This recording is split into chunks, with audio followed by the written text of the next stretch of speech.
এই লো তোর ওষুধ। ওষুধ মানে কিসের ওষুধ? তোর মা না অসুস্থ, তোর মায়ের ওষুধ। আমার মা অসুস্থ তুই কেমনে জানলি? আর আমার মায়ের জন্য ওষুধ লাগবো সেটাই তোরে কে বললো? আমি কেমনে জানলাম সেটা বড় কথা না। আর তুই যে কাজটা করছস আর এরকম কাজ কখনো কোনোদিন করবি না। আমি আবার এমন কি করলাম? আর শুন, সবই কিন্তু আমি জানি। আর কিভাবে জানলাম ওটাও তোর আমি বলতাছি, তাহলে শুন কিভাবে আমি জানতে পারছি। ভাই আপনি এই জায়গায়, আপনার সাথে আমার কিছু কথা আছে। কি কথা বলবা বলো। ভাই আপনার বন্ধু সোহেল আছে না? হ্যাঁ আমার বন্ধু, কি হয়েছে বলো। ওই যে আমাদের জিয়াবার দোকানে ওষুধ বাকি আনতে গেছিল। হ্যাঁ তারপর কি হয়েছে বলো। তাহলে শুনেন।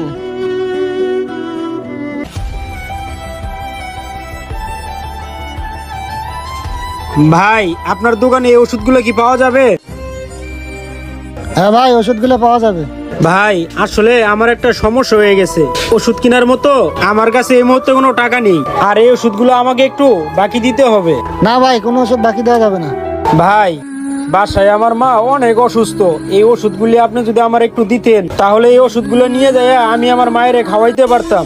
ভাই এই মুহূর্তে তো আমার হাতে কোনো টাকা নাই, আমার হাতে টাকা হইলে আপনার ওষুধের টাকাগুলো আমি দিয়ে যাবো। ভাই প্লিজ আপনি এই ওষুধগুলো আমার একটু বাকিতে দেন না, বাড়িতে আমার মা অনেক অসুস্থ। ভাই আপনারা কোনো ওষুধ বাকি টাকি দেওয়া যাবে না, আপনি এখন বেকার। আপনারা বাকি দিলে কবে যে বাকি টাকা পরিশোধ করবেন ঠিক ঠিকানা নেই।